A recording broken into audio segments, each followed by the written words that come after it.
김진의 돌직구쇼에 오신 여러분 반갑습니다. 김진입니다. 전 오늘도 저희 돌직구쇼 오픈 스튜디오 앞에 나왔습니다. 이제 내일이면 크리스마스 이브입니다. 크리스마스 분위기가 거리에도 물씬 느껴집니다. 검찰이 이재명 대표에게 소환을 통보했습니다. 성남 FC 관련 혐의로 피의자 신분으로 소환을 통보한 겁니다. 공교롭게 이재명 대표 생일에 맞춰서 소환이 통보돼서 이재명 대표 측은 매우 격앙된 분위기입니다. 소환에 불응하겠다 이런 이야기도 나오는데 어떤 입장일지 잠시 후에 이야기 나눠보겠습니다. 저는 비가 오나 눈이 오나 매일 아침 이곳에서 여러분을 기다리겠습니다. 김진의 돌직구쇼 지금 라이브로 시작합니다. 잠깐만요.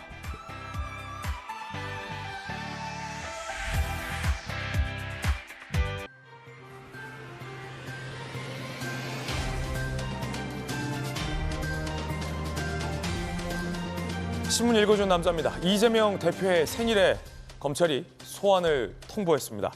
성남 FC 의혹과 관련해서 피의자 신분으로 검찰에 출석할 걸 통보한 겁니다. 민주당 이재명 대표 측, 친이재명계 측은 굉장히 격앙된 분위기. 어떻게 전화로 통보하냐? 이런 반발도 나옵니다. 불응하겠다는 얘기도 나오는데 그렇게 되면 체포 동의안 국면으로 넘어갈 수도 있다라는 전망도 조심스럽게 나옵니다. 잠시 후에 이야기 나눠보겠습니다. 오늘 조간신문 4가지 키워드 준비되어 있습니다. 먼저 첫 번째 키워드부터 공개하죠. 구상. 오늘 동아일보가 일면에 쓰고 있는 기사인데 구상 어떤 뉴스일까요?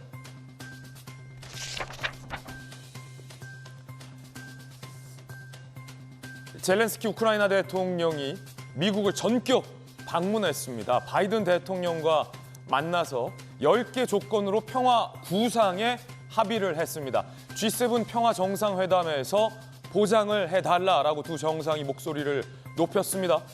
우크라이나와 미국 두 정상의 표정이 매우 밝아 보입니다. 종전에 대한 구상, 평화에 대한 구상을 미국과 우크라이나가 함께하고 있는 겁니다.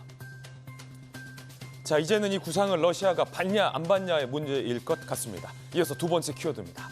두 번째 키워드는 뭘까요? 바로 이겁니다. 통보. 조선일보가 오면에 쓰고 있습니다. 통보.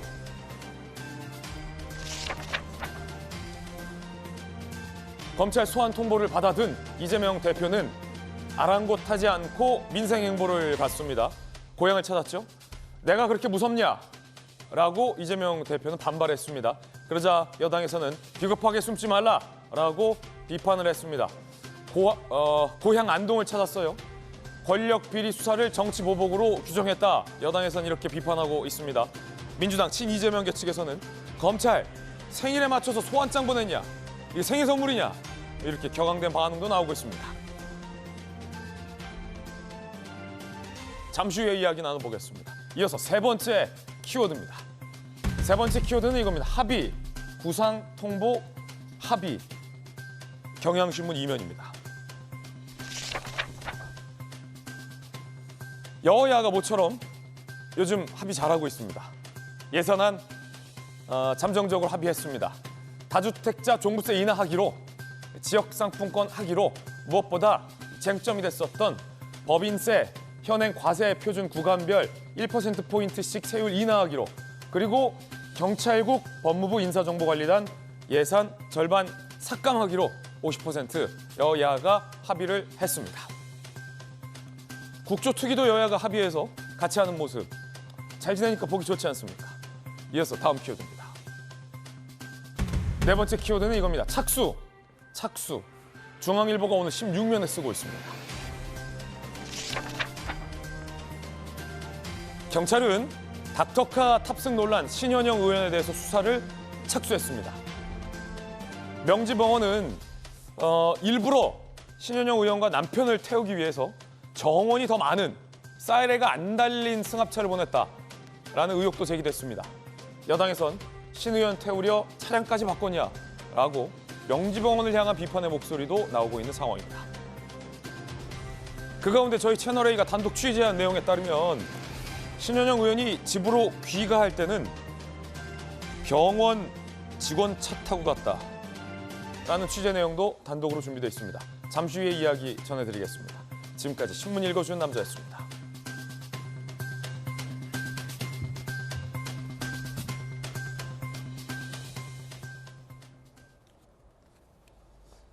크리스마스가 얼마 남지 않아서 메리 크리스마스 빨간 넥타이를 한번 입어봤습니다.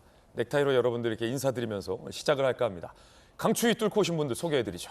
검사 출신의 변호사 김광삼 변호사님, 그리고 국민의힘 지도부입니다. 김병민 비대위원 나오셨습니다. 민주당의 대표적인 청년 정치인 동탄의 아들 전용기 의원, 그리고 언론인 출신, 기자 출신의 한신대 김수경 교수 나왔습니다. 어서 오세요. 공교롭게 이재명 대표 생일에 맞춰져서 검찰의 소환 통보가 날아갔습니다. 이 소환 통보를 받아든 이재명 대표와 친 이재명계는 매우 반발하고 있습니다. 첫 번째 이야기 주제부터 공개하겠습니다. 내가 무섭냐? 출석은 불가. 안 나간다. 라는 기류로 보입니다. 잠시 후에 좀 살펴보겠습니다. 검찰이 이재명 대표에게 일단 날린 소환 통보는 성남FC 관련된 건입니다.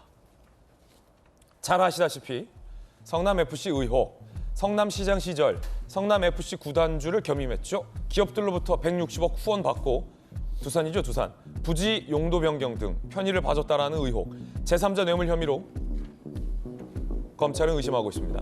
28일 10시까지 출석해. 얼마 안 남았군요. 28일 10시면 오늘이 23일이니까요. 피의자 신분으로 조사받으라 라고 검찰은 이재명 대표에게 소환을 할 걸 통보했습니다. 28일 10시까지 출석하라. 김광삼 변호사님, 검사 출신이잖아요. 그 소환 통보 많이 날려봤을 거 아니에요. 예. 첫 번째, 소환 통보를 할 때 뭐 어떻게 합니까? 왜 전화로 통보하냐? 일각에선, 민주당 일각에서는 이렇게 반발하는 분도 계신데. 근데 굉장히 일반적으로는 예. 뭐 대부분 마찬가지예요. 근데 소환할 때 조사 받으라고 할 때 전화를 해요. 전화로? 그리고 며칠까지 며칠 날 몇 시에 나와라. 일방적인 통보를 하죠. 왜냐하면 예. 수사기관이기 때문에 이제 그 범죄 혐의자랄지 참고인의 스케줄에 맞추는 게 아니고 거의 자신들의 스케줄에 맞춰요. 그래서 예를 들어서 우리 의뢰인이 예. 그 전화를 받고 이제 저희한테 전화를 하죠. 네. 며칠 나오라는데 그러면 사실 우리도 이제 스케줄이 안 될 수 있거든요. 그럼 전화를 해요. 예. 그래서 좀 조정할 수 있습니까? 그러면 조정이 거의 잘 안 돼요. 그냥 일단 나오시라고 그래요. 예. 네, 그렇기 때문에 지금 민주당에서 논평을 내고 일부 주장을 하는 거 보면 무례하다 이런 얘기를 하고 있어요. 원래 소환 통보는 전화로 날아간다. 그럼 전화를 하죠. 두 번째, 왜 생일에 맞춰서 소환 통보했냐라고 반박하던데, 비판하던데요. 근데 검찰이 물론 주민번호를 알 수 있지만 예. 뭐 일부러 생일에 맞춰서 뭐 축하하는 것도 아니잖아요. 그거 맞춰가지고 통보했을 가능성이 없다. 약간 좀 더 기분 나쁘게 하려고 일부러 생일에 맞춰서 통보한 건 아닙니까? 그럴 가능성 거의 없다고 봐요. 어떻게 보면 뭐 우연하게도 28일이 맞았을지 생일과 일치하지 않았을까 하는 생각이 드는데 그 검찰에서 발표한 내용을 보니까요. 예. 부장검사가 직접 전화를 했더라고요. 근데 부장검사가 직접 전화하는 경우 없어요. 일반적인 경우에. 보통은 어떤 검사가 전화합니까? 담당 검사가 전화 오든지 아니면 밑에 있는 검찰 수사관이 전화를 하죠. 수사관이 전화하는군요. 검사가 또 전화하는 경우는 없어요. 대부분 검찰 수사관이 전화를 하거든요. 근데 부장검사가 대피실에 전화를 했다는 거예요. 그래서 그 일정을 맞출 사람하고 통화를 하고 싶다 해서 이제 몇 번에 걸쳐서 일정을 맞추려고 했는데 안 됐던 모양입니다. 네. 그래서 결과적으로 28일 날 통보를 했고 나오라고. 네. 그래서 나오라고 통보하면서 팩스로 또 보냈다는 거예요. 팩스로도 보냈다. 근데 제가 팩스로 소환 통보하는 경우는 한 번도 못 봤어요. 예. 또 등기우편을 보냈다는 거예요. 안 나올까 봐 그런 겁니까? 아니 이제 문제가 있을 수 있죠. 야당 대표를 예. 어떻게 감히 전화 통보해갖고 일방적으로 부르냐. 그러니까 그런 비판을 받지 않기 위해서. 등기우편도 보냈고 팩스로도 보냈고. 근데 검찰 주장이 그래요. 그럼 만약 이게 사실이라고 한다면 야당 대표로서 일반적으로 하지 않는 애우를 아주 깍듯이 한 것이다. 깍듯이 소환 통보했다. 근데 아마 정중하게 소환 통보했다. 대표실에서 전화를 받고 아니 28일 날은요. 우리 광주에 현장 민생 투어가 있습니다. 그래서 그날은 절대 안 됩니다라고 얘기했다고 한다면 아마 검찰이 들어줬을 거예요. 근데 아마 그런 얘기가 없이 그냥 서로 조율이 안 되니까 검찰 스케줄에 맞춰서 그러면 12월 28일에 좀 나와주세요 하고 소환 통보를 서면으로 한 걸로 보여요. 문제없다. 소환 통보에는 문제가 없다. 김광삼 변호사님 의견이었습니다. 그리고 검찰이 뭐 생일이라고 봐주거나 생일을 특별히 노리고 소환 통보하거나 그러진 않는다라는 김광삼 변호사의 의견도 들어봤습니다.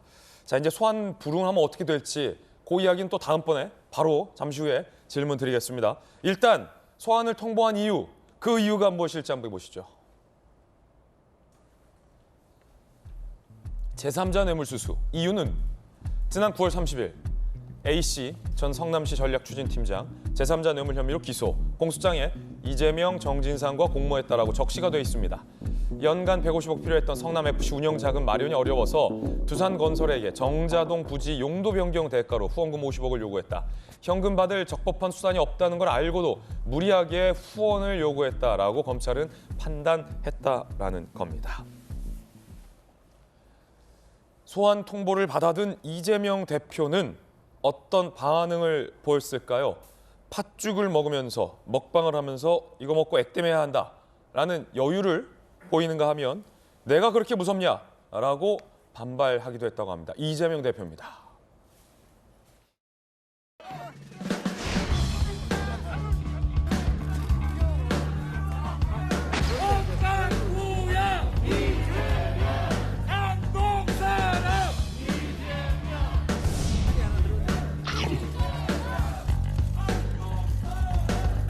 이게 액땜하는 거라면서요? 예. 우리 액땜하는 효과가 있다고. 이거 먹고 액땜하는 거. 지금 야당 파괴하고 정적 제거하는데 힘쓸 때입니까, 여러분? 대장동 가지고 몇 년 가까이 탈탈 털어대더니 이제는 무혐의 결정 났던 FC 광고한 것 가지고 저를 소환하겠다고 합니다. 이재명이 그렇게 무섭습니까? 이재명을 죽인다고 해서 그 무능함과 불공정함이 감춰지지 않습니다, 여러분. 가장 불공정하고 가장 몰상식한 정권이 바로 윤석열 정권입니다, 여러분. 겁주고 고통을 줘도 할 말 하고 할 일 하고 제대로 된 나라 계속 이어가야지요. 여러분 함께 해 주실 걸로 믿습니다. 자, 팥죽 먹으면서 이제 먹방을 하면서 여유도 보여주었고 이재명이 그렇게 무섭냐, 몰상식한 윤석열 정권이다라는 강한 비판까지 했습니다. 전유교 의원님, 그 생일에 맞춰서 공교롭게 소환 통보가 날라왔어요. 이 친이재명 의원 중심으로 굉장히 좀 일부 격앙된 반응도 있더라고요. 아니 사람 생일에 맞춰서 이게 뭐냐?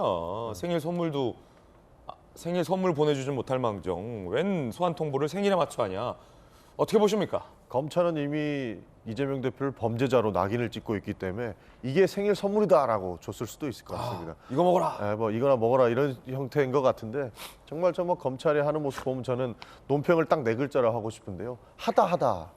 예, 이렇게 표현하고 싶습니다. 결국에는 뭐 몇 년 동안 하고 있는 대장동 수사, 그 대장동 수사에 기본적으로 이재명 대표가 모든 책임을 지고 뭐 감옥에 가야 된다 이런 식으로 수사를 하고 있다고 저희는 그렇게 보고 있습니다. 그런데 갑자기 소환 통보한 것 보면은 성남FC로 하고 있거든요. 그러니까 성남FC는 기본적으로 무혐의가 한번 나왔던 사건인데 다시 이것을 들춰가지고 성남FC의 제3자 뇌물죄를 적용하겠다라고 하는 건데 하다 결국에는 제3자 뇌물죄로 이렇게 이재명 대표를 기소하려고 하는 검찰의 모습을 보면 굉장히 짠하다는 생각이 들고요. 예. 사실 그 성남FC 같은 경우에는 시민구단이거든요. 그러면 조사할 사람 굉장히 많습니다. 홍준표 대표도 그 경남FC의 구단주였고 경남FC의 그 구단주로서 후원금을 많이 유치했거든요. 그러니까 사실 시민구단이라는 것 자체는 후원금으로 좀 많은 이렇게 금액들을 모금하고 있습니다. 그러면 지자체 단체장들 지금 전부 다 소환해가지고 전부 제3자 뇌물죄를 적용해야 되는데 지금 이재명 대표가 떨고 있지 않고 국민의힘 단체장들이라든지 그리고 그 시민구단을 가지고 있는 뭐 수원FC, 성남FC, 경남FC 단체장들 전부 벌벌 떨고 있을 겁니다. 그러니까 하다 저것을 이제 성남FC를 제3자 뇌물죄로 적용한다 하는 거는 검찰이 어떻게든 이재명 대표를 기소하고 수사 더 하려고 하는 모습으로밖에 보이지 않습니다. 민주당 의원들의 반발, 그 목소리도 준비되어 있습니다. 박홍근 원내대표, 박찬대 의원 이야기도 들어보시죠. 제1야당 당대표를 더구나 대선의 경쟁자였던 사람에 대해서 이렇게 그 소환 통보한 것은 오로지 정적 제거에만 혈안이 되어 있는 모습이라고 보지 않을 수가 없습니다. 검찰의 칼끝이 무차별 확대될 수 있습니다. 우리 모두의 문제일 수밖에 없는 것입니다. 탄압을 이겨내기 위해서 똘똘 뭉치고 싸워야 한다는 인식을 여러분 분명히 갖고 있지 않겠습니까? 똘똘 뭉쳐서 이 찬바람, 겨울을 반드시 이겨내 주실 것을 당부드리겠습니다. 자, 민주당 의원들의 반발 그리고 이재명 대표의 입장도 한번 들어봤습니다. 이번에 김병민 비대위원님 쭉 들어보셨어요. 이재명이 무섭나? 팥죽 먹고 액땜 된다. 뭐 이런 이야기도 이 대표는 했는데 어떻게 보십니까? 팥죽 먹고 액땜했으니까 가서 소환 조사 받으시면 될 것 같습니다. 아, 팥죽 드셨으니 소환 가시라. 본인이 다 액땜도 하셨고 또 그렇게 이재명이 무섭냐라고 했으니까 본인이 그토록 무서운 존재라면 검찰 앞에 가서 내가 지은 죄가 전혀 없다. 그리고 전용기 의원이 얘기했던 것처럼 아니 다른 지자체에 있는 축구 구단에 대한 문제들 이 똑같이 했기 때문에 아무런 문제가 없으면 소환 조사 받으면 될 일 아닙니까? 예. 근데 이재명 대표는 희한하게도 소환 조사에 불응할 것처럼 보이고 오늘 아침 한 라디오 프로그램을 들으니까 이재명 대표와 가깝다는 안민석 의원이 나와서 이재명 대표 측의 입장이다 그러면서 소환에 불응할 거다 이렇게 얘기하더라고요. 소환 불응. 대한민국의 검찰이 문제를 삼고 있는 내용들에 대해서 소환을 불응할 수 있는 사람이 있구나. 민주당의 이재명 대표가 나름대로 자신들의 성역을 쌓아놓고 여기에 대해서는 어떤 일이 있더라도 본인은 소환 조사에 응하지 않겠다는 뜻을 펼치고 있는 게 법치주의는 유린하고 있는 거 아닙니까? 그리고 이제 성남FC 사건 하나만을 갖고 얘기하는 것이 아니라 줄줄이 규결돼 있는 여러 가지 사법 리스크들이 있을 건데요. 성남FC는 앞서 우리 컴퓨터 그래픽을 통해서 봤듯이 이미 관련된 사람이 기소가 돼 있습니다. 기소의 공소장에 이재명 당시 성남시장, 정진상 시장의 공모로 같이 결정이 돼 있는데 이 사람에 대한 추가적인 처벌 여부를 결정하기 위해서는 핵심적인 의사결정자, 후원을 받도록 지시하고 또 여기에 대한 기업의 대가성으로 문제를 풀어줄 수 있는 최종 의사결정자는 이재명 성남시장 아닙니까? 그럼 본인이 와서 왜 거기에 대한 내용들을 그렇게 할 수밖에 없었는지를 차분하게 설명하면 될 일이고 이게 문제가 되지 않고 다른 지자체처럼 뭐 똑같이 한 일 이어서 법적 처벌 대상이 아니라면 검찰의 소환 조사에 웃으면서 가면 되는 겁니다. 근데 그런 모습을 보이지 않고 오히려 더 목소리를 크게 내뱉는 걸 보니까 지금 있게 되는 여러 혐의들 속에서 굉장히 좀 옹색한 측면들을 보여주고 있는 게 아닌가 싶은데요. 민주당 똘똘 뭉쳐서 이 위기 막아내야 된다고 하는 사람들의 목소리를 보니까 민주당 내에서 벌써부터 이 단일 대우가 흐트러지기 시작하는 모습들이 이곳저곳에 나오니 그 불안한 목소리들이 이런 방식으로 규결되는 게 아닌가 생각합니다. 예. 자, 그러면 한동훈 법무장관은 어떤 입장일까요? 한 장관이 이건 그냥 통상적인 지자체 토착 비리에 대한 수사다라고 얘기를 했습니다. 민주당 의원의 정적 제거나 정치 보복 뭐 그런 거 아니라는 거죠. 한동훈 장관입니다. 이재명 대표 소환 얘기가 있어요. 잘 아시다시피 검찰은 성남시라는 지방자치단체에서 있었던 성남시 관계자들과 부동산 개발업자들 간의 유착 비리를 수사해오고 있잖아요. 통상적인 지자체의 토착 비리에 대한 수사이고 그 절차에 맞춰서 검찰이 공정하게 수사할 거라고 생각합니다.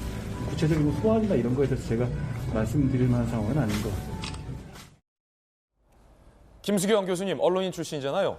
그 민주당 이제 친 이재명계 의원들은 굉장히 거대한 담론들을 들고 나옵니다. 정적 제거, 뭐 정치 보복, 조작 수사, 뭐 탄압, 야당 탄압. 그런데 한 장관의 이야기는 굉장히 지엽적인 정의래요. 지자체 토착 비리. 그 이상도 이하도 아니다.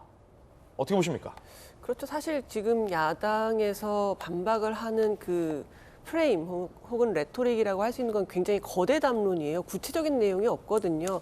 무조건 지금 검찰 독재다, 야당 탄압이다라고만 얘기하고 있지 구체적인 사안에 대해서 구체적인 증거나 어떤 변명을 하면서 반박을 해나가고 있지 않거든요. 그래서 지금 한동훈 장관이 보기에는 이거는 우연히 이재명이라는 인물이 성남시장을 하다가 경기도지사를 하다가 지금 야당의 대표가 되었기 때문에 이게 마치 야당 탄압인 것처럼 이야기를 하지만 사실은 그가 성남시장으로 근무하던 그 시절에 일어났던 지역 토착 세력과의 비리를 파헤치기 위한 것이지 야당 탄압하고는 아무 관계가 없다. 이렇게 얘기하고 있는 것이죠. 저도 이제 몇 가지 얘기를 해보면 사실 이재명 대표의 주장은 이미 분당경찰서에서 무혐의 처리가 됐던 것을 다시 헤집어서 나를 억지로 기소하려는 것이다라고 주장을 하지만 무혐의가 그렇게 중요하다면 김건희 여사의 무혐의에 대해서는 어떻게 이야기할지 궁금합니다. 사실 김건희 여사 같은 경우에는 심지어 굉장히 적대적인 정권이 그렇게 열심히 팠는데도 불기소가 됐잖아요. 그런데 지난 정권 같은 경우에는 이재명 대표에게 굉장히 우호적이고 비호하는 정권이었다는 거죠. 그렇기 때문에 무혐의가 나왔다고 생각을 하는 것이고 그 과정에서 성남지청장이 이거를 무마하려고 한 것 아니냐라는 의혹도 일었고 그 과정에서 차장검사가 사표 내고 그만두는 일도 있었거든요. 이거에 대해서는 어떻게 얘기할지가 좀 궁금하고요. 또 다른 시민구단들, 뭐 경남FC라든가 이런 거 계속 나오는데 제3자 뇌물은 중요한 게 뭐냐면 부정한 청탁이 있었느냐가 중요한 거거든요. 그런데 지금 아시다시피 성남시랑 두산이랑 공문을 주고받은 게 나왔어요. 만약에 돈을 50억 내면은 우리가 용도 변경을 생각해 보겠다라는 그 공문이 나왔기 때문에 아 이것은 부정한 청탁이 있었다고 볼 수 있다라는 생각 때문에 지금 검찰이 수사를 하고 있는 거거든요. 경남FC 같은 경우에는 물론 기업이 후원을 하긴 했지만 그 대가로 무엇을 가져간 건 없어요. 그 대가로 기업이 뭐 이렇게 빌딩을 뭐 지을 수 있었다거나 용도 변경이 됐다거나 그 땅을 아주 비싸게 팔 수 있었다거나 이런 대가성이 없었기 때문에 문제가 안 되는 것인데 자꾸 이러한 부분에 대해서는 얘기하지 않고 무조건 검찰의 탄압이고 야당의 탄압이고 얘기하는 것은 설득력이 좀 없지 않나 그런 생각이 듭니다. 한 장관의 토착비리라는 표현에는 그런 뜻이 담겨 있을 것이다. 라는 김수영 교수의 의견이었습니다. 자, 진중권 교수도 이 대표에게 검찰에 출석할 걸 충고했습니다. 진중권 교수 이야기 한번 들어보겠습니다. 조용히 조사를 받으면 됩니다. 분명히 책임져야 할 사람은 이재명 대표거든요. 지금 그 세 사람이 자살을 했습니다. 그리고 두 사람이 자살 기도를 했거든요. 그런 건인데 자기는 뭐 무죄다? 이래서는 안 된다고 생각하거든요. 정말 자기가 자신 있다가는 출석해가지고 해명하고 거기서 혐오를 벗으면 될 거 아닙니까? 자, 조용히 조사받으면 된다. 근데 그 전 교수님, 네. 이재명 대표 생일이 진짜 생일이 아닐 수도 있다. 이 대표가 이런 얘기했다면서요. 그냥 서류상에는 그렇게 생일이 돼 있는데 진짜 생일은 자기도 모른다. 이런 말 하시던데. 그러니까 예전에는 그 출생 신고하는 게 정확한 날짜에 하지 않는 경우가 굉장히 허다했던 것 같습니다. 그래서 사실 그 네이버라든지 다른 이렇게 온라인에 공개된 그리고 원래 기본적으로 공직자가 이제 발표하는 거기에 공개된 내용하고는 조금 다른 부분이 있는 거죠. 그래서 뭐 음력, 양력 이런 것도 따지기 이전에 조금 그 출생 신고가 이렇게 좀 변경돼서 신고된 측면이 있는 것 같습니다. 예. 한동훈 장관이 저렇게 말씀하신 거 보면 한동훈 장관은 굉장히 똑똑한 스타일인 걸로 알고 있는데 그 말을 좀 얄밉게 하는 그것을 좀 어디서 배우고 오는 것 같아요. 어디서 배우고 오냐? 그러니까 말 얄밉게 해가지고 일부러 좀 분노하게 만드는 것 같은데 그래도 한동훈 장관 입장에서 공정하게 한다고 이야기를 하고 있으나 굉장히 정치 보복의 느낌이 굉장히 짙고 좀 전에 김수 교수님 말씀을 해주셨는데 김건희 여사의 무혐의가 전 정권에서 굉장히 좀 강하게 들어왔다 이렇게 얘기하시는데 그 윤석열 검찰총장을 임명한 게 오히려 문재인 대통령입니다. 그러니까 문재인 대통령이 오히려 감쌌던 부분이 없지 않아 있는 것 같아요. 그리고 이재명 대표를 비호한 세력이 전 정권이다 이렇게 얘기하시는 것 같은데 이것을 모든 것을 예단할 수 없는 부분입니다. 윤석열 검찰총장도 결국에는 문재인 정부 인사였던 것은 벗기지 않기 때문에 사실 모든 것을 다 내려놓고 철저하게 수사하면 이 사실에 대해서는 다 밝혀지지 않을까 저는 그렇게 보고 있습니다. 예, 이재명 대표가 그 생일에 관해서 언급했습니다. 아버님이 장날에 장 보러 가는 길에 잊어버리고 있다가 출생 등록을 한 것 같다. 절대로 이 생일은 내 생일이 아닐 가능성이 크다. 생일을 부인했습니다. 들어보시죠. 아마 생일날에 맞춰서 소환장을 보낸 게 아닌가 그런 생각이 드는데 이런 얘기가 있습니다. 이재명을 죽이기 위해서 이 살을 쏘는데 잘 안 맞는다. 왜 안 맞냐? 생일을 잘 모른다. 그 검찰 소환 관련해가지고 좀 응하실 계획이신가요? 자, 나중에 말씀드릴게요. 네. 계속 물어봐도 한 말씀 드리면 안 될까요? 잠시만요. 관련해서 한 말씀. 그러니까 이 생일이 절대 진짜 생일이 아닐 가능성이 크다. 이재명 대표 발언이었습니다. 김병민 대변인 어떻게 드셨습니까? 포털 같은 데 검색해 보니까 정확하게 64년 12월 22일 이렇게 나오더라고요. 그러니까 본인이 그렇게 쓰고 있는 생일인데도 생일을 부인합니다. 본인에게 제기되고 있는 수많은 혐의들을 부인하고 관련돼서 이재명 대표와 가까이 지냈던 사람들을 모른다고 부인하고 이제는 하다 자기 생일까지 부인하고 그러니까 이런 모습들을 보게 되면 이재명 대표 발언의 진정성을 사실 살피기가 굉장히 어렵죠. 생일도 부인하느냐? 했던 말을 언제든지 뒤바꾸게 되는 사람의 모습들을 보여주게 되니까 이제는 이재명 대표가 말하고 있는 진정성에 대해서 많은 국민들이 저 말이 진짜 사실일까? 이런 생각을 갖고 있는 분들이 많겠죠. 그래서 이재명 대표의 진정성, 그 진실에 대한 말을 입증하게 되는 건 결국 법정에서 많이 가능하지 않을까라는 생각이 들고요. 자신 있게 검찰에 나가서 이야기를 하면 좋겠는데 검찰의 수사 앞에서 부인하게 되면은 이 혐의 부인으로 증거 인멸 등의 우려로 또 구속되는 거 아닙니까? 이런 이유 때문에 검찰 소환 조사를 두려워하는 것이 아닌가라는 생각이 드는데요. 정작 이재명 대표를 검찰 그리고 국민의힘이 두려워하는 것이 아니라 본인의 과거에 대해서 스스로가 두려움을 갖고 있는 것은 아닌가 저는 이런 생각이 듭니다. 예. 민주당 일각에서는 친 이재명계 중심으로 소환에 불응할 것이다라는 얘기도 나오고 있습니다. 안호영 대변인, 사전 협의도 없이 일방적으로 통보한 28일 소환에 응할 수 없다. 28일은 광주 가야 된다. 최고위 가야 된다라고 어제 입장을 했습니다. 안 간다. 검찰 출석 안 한다라고 불응을 내세웠습니다. 검사 출신의 김광삼 변호사님, 예. 이제 이렇게 되면 어떻게 됩니까? 검찰에서 28일 10시까지 나오세요 했는데 안 갑니다. 그리고 안 나와요. 그럼 어떻게 되는 겁니까 이제 절차가? 이제 원칙적으로요. 28일 날 소환은 응할 수 없다. 그 이유는 이제 민생 투어가 있다는 거 아니에요. 광주에서. 그러면 28일 아닌 날짜로 잡자고 검찰하고 협의를 하는 게 맞죠. 예. 근데 28일 소환은 불응한다 이 얘기고 그다음에 조율할 의사도 없다 이런 생각인 것 같아요. 그러면 결과적으로 소환에 불응하겠다는 건데 일단 이재명 대표 측의 입장이랄지 생각해 보면 제가 볼 때는 소환에 불응할 가능성이 굉장히 크다 이렇게 봐요.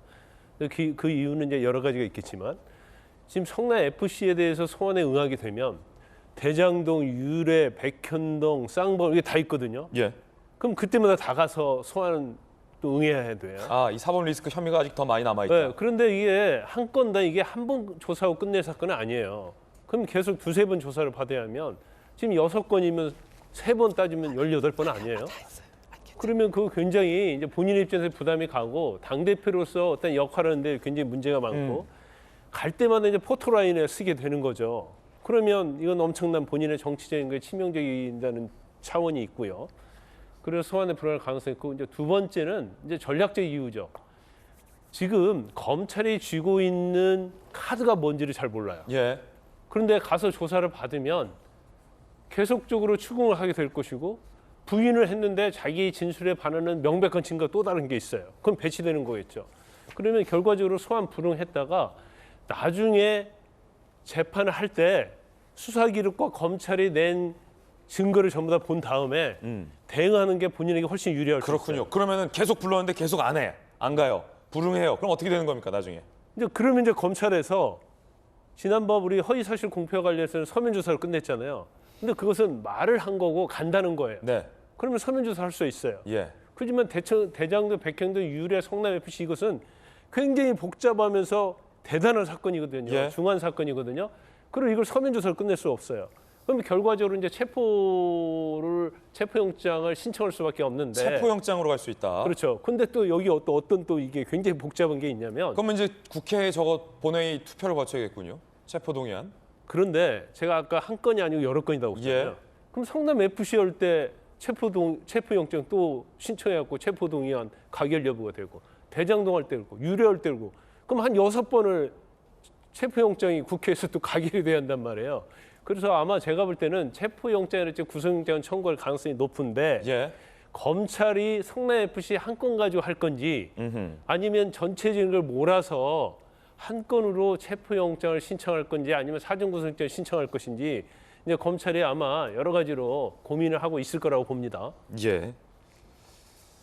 이거 좀 누적되고 나서 영장구면으로 갈지 아니면 이재명 대표 측에서 검찰과 시기를 조율한 다음에 뭐 내년 초쯤에 검찰에 전격 출석할 수도 있다라는 뭐 가능성도 있는 거니까 열려 있으니까요. 일단은 현재는 불응한다는 방침인 것 같아요.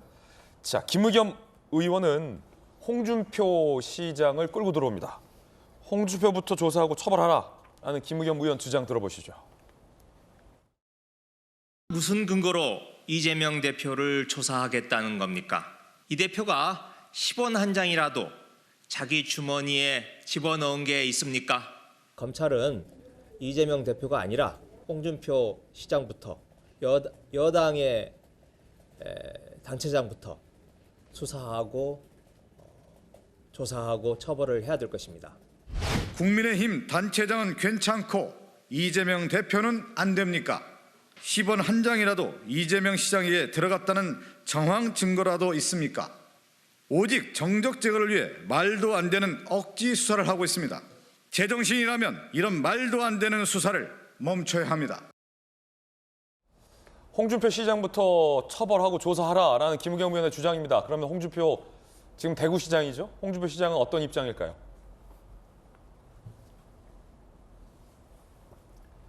홍준표 시장입니다. 자기 살려고 터무니없이 낯불고 들어가면 이번엔 안 넘어간다. 스스로 방어한 데만 치중하라. 애들 시켜서 엉뚱한 짓 마시고. 애들이 누굴까요? 난 금액 적고 대가성 없는 지원금. 함부로 자꾸 떠들면 형사처벌 받을 수도 있다. 공천 한번 받아보려고 허위폭로 계속하면 감옥 간다라고 비판을 했습니다. 김수영 교수님, 애들이 누굽니까 여기서? 그러니까 이재명 대표를 옹호하고 방어하기 위해서 이렇게 말하고 있는 김의겸 대변인과 뭐 박선중 대변인과 또 그 이하의 여러 가지 친위 뭐 의원들을 다 말하는 것 같아요. 사실 아니, 그래도 그 청와대 대변인까지 지냈는데 김의겸 의원 애들이라고 하기엔 좀 너무 어른 아닙니까? 화가 난 거죠. 화가 났고 예. 근데 이런 식의 이제 그 홍준표 시장의 관점에서 봤을 때는 이런 식의 작태를 하는 대변인이나 되는 사람이 이런 말을 하다니 이제 화가 났기 때문에 낮춰 부르기 위해서 이제 애들 시켜서 이런 거 하지 말라고 이제 얘기를 한 것 같은데요. 그러니까 제3자 뇌물의 이제 핵심이 아까도 말씀드렸지만 부정한 청탁이 있었느냐가 중심이고 또 두 번째는 실제로 그 돈이 이재명 대표에게 들어갔는지는 중요하지가 않아요. 이재명 대표가 10원 한 장을 안 받았어도 제3자 뇌물이라는 거는 얼마든지 성립 가능한 범죄거든요. 뭐 기억하시겠지만 박근혜 대통령도 그 롯데 면세점 사업권을 롯데 측에 주는 대가로 돈을 K스포츠 재단에 기부하게 하는 방식으로 해서 그게 확정 판결을 받았어요, 유죄로. 그때 박근혜 대통령이 10원 한 장 챙긴 건 없습니다. 하지만 이 제3자 뇌물이라는 거는 성립하는 거죠. 그걸 모를 리 없거든요, 사실. 모를 리 없는데 계속 민주당에서는 언론 플레이를 하기를 이재명 대표는 10원 한 장 받은 바가 없다라는 식으로 얘기하는데 10원 한 장 안 받았어도 법리적으로 유죄가 성립할 수 있는 범죄가 바로 제3자 뇌물이라는 말씀을 드리고 싶습니다. 예. 자, 그런가 하면 한 매체의 보도가 나왔는데 이재명 대표는 지금까지 유동규 전 본부장에 대해서 내 측근도 아니고 관두고 나간 사람이다. 그리고 큰 선거 돕지도 않았다라고 부인을 해왔습니다. 유동규 전 본부장이 한 매체와의 인터뷰에서 무슨 소리냐. 이재명 대표 당선을 대비해서 선거 때 많이 도왔다. 그리고 친문재인 의원으로 알려져 있는 윤건영 의원 내가 소개하고 윤건영 의원이랑 인재도 찾고 그거 하지 않았냐라고 주장을 했습니다. 함께 보시죠. 유동규 전 본부장, 윤건영 의원 소개했다. 캠프 들어가진 않았지만 이재명 선거에 역할했다. 지난해 대선 준비하던 이재명 후보에게 윤건영 의원을 소개했다. 경기도지사실에서 3명이서 만났다. 그런데 의아합니다. 친문 윤건영 의원 아닙니까? 그런데 저 때면은 이낙연 후보가 서슬퍼렇게 살아있을 텐데 정치적으로 경기도지사실에서 3명이서 이재명 대표 쪽을 윤건영 의원이 소개받았다?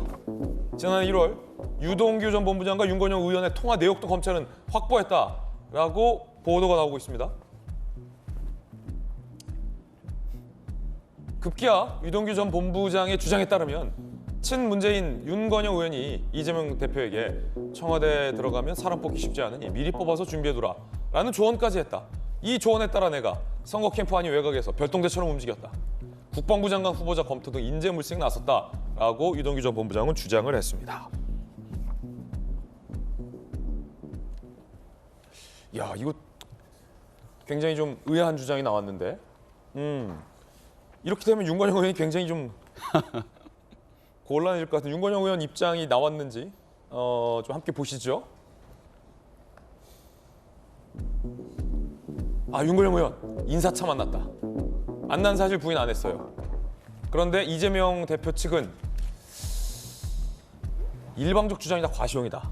3명이 만났는지는 확인 중, 애매한 답변. 만났다 해도 많은 사람 만나는 중 배석 한 번. 일방적 주장이자 과시용이다. 어쨌든 만난 건 맞는 것 같군요. 요건 말이죠. 기억을 되새겨보면 김병민 비대위원님, 이낙연 후보랑 이재명 후보가 굉장히 경선 때 치열하게 경쟁을 했습니다. 특히나 이제 이낙연 후보에서는 이재명 당시 후보의 대장동 리스크 관련해서 그 누구보다 굉장히 좀 날카롭게 공격을 해왔는데, 윤건영 의원이면 사실은 이재명 대표보다는 이낙연 후보랑 더 가까워야 논리적으로 누가 봐도 친문 진영의 인사고, 예. 그리고 작년도 1월 달이라고 하지 않습니까? 그럼 그때는 경선이 시작되기 전 어떤 일이 있었냐면요. 2021년 4월 7일 보궐선거가 있지 않습니까? 네. 여기에서의 명운이 이낙연 당시 대표의 명운을 가리게 됩니다. 그렇죠. 그래서 이재명 대표는 이 4.7 보궐선거 승리하는 거 원치 않는 것 아니냐, 이런 뉴스들까지 나왔던 때였기도 합니다. 근데 그 1월 달이면 지금 윤건영 의원이 가 있어야 되는 건 이재명 경기도지사를 만나러 갈 것이 아니라 이낙연 대표와 함께 서울시장, 부산시장 보궐선거를 어떻게 잘 치를지를 고민해야 될 때 아닙니까? 뜬금없이 가갖고 했던 얘기가 만약 진실이라면 청와대에 들어가셔야 되니, 들어갈 때 이런 인사를 잘 꾸며놔라라고 친문 진영의 의원이 얘기했다는 게 사실 밖에 봤을 때 잘 상상이 되질 않네요. 저간에 어떤 일들이 있었던 것인지. 이건 이제 곁가지로 호사가들이 얘기하기 좋아하는 이야기들이고, 본질은 유동규 전 본부장은 캠프에 관여하지 않았다라고 이야기를 해왔는데, 왜 윤건영 의원이랑 같이 인연이 됐는고 하니 2017년도 대통령 선거 때도 이재명 대표는 후보로 나갔습니다. 그때 문재인 후보를 제외한 나머지 사람들의 이합지산 여부들이 있었는데, 여기에 참여하지 않겠다는 내용들을 갖고 그때 윤건영 의원을 만났다는 보도들이 있더라고요. 오랜 인연을 맺고 그때 2017년 대통령 선거 때부터 선거에 외곽 조직에서 중요한 역할을 했다면, 지금까지 이재명 대표가 내 측근 아니야 이렇게 모르쇠로 일관했던 것과는 판이하게 다른 내용이 나오는 거 아닙니까? 게다가 심지어 윤건영 의원이 나름대로 정권의 실세 핵심 의원이라는 거 모르는 사람이 없을 거고, 문재인 정부 청와대 국정상황실장을 지냈는데, 그런 의원이 이재명 지사 만나러 갈 때 같이 배석해서 있었다는 것만으로도 이거 측근이 아니다 이렇게 얘기했던 이재명 대표가 이제는 뭐라고 또 말을 뒤바꿀지 굉장히 궁금해집니다. 자, 이 만남에 대해서는 당사자들 간에 다른 이견이 있습니다. 무엇이 진실이다라고 단정할 수는 없는 건데, 분명한 건 윤건영 의원이 만났긴 만났다. 하지만 별다른 이야기는 없었다라고 부인하고 있지만, 유동규 전 본부장은 만나고 소개시켜줬고 이런 조언도 했고 그에 따라 내가 인재 영입까지 나섰다. 매우 선거에서 애썼다라고 지금 주장을 엇갈리게 하고 있는 상황입니다. 중요한 건 이재명 대표가 유동규 전 본부장의 역할에 대해서 계속 부인을 해왔다라는 겁니다.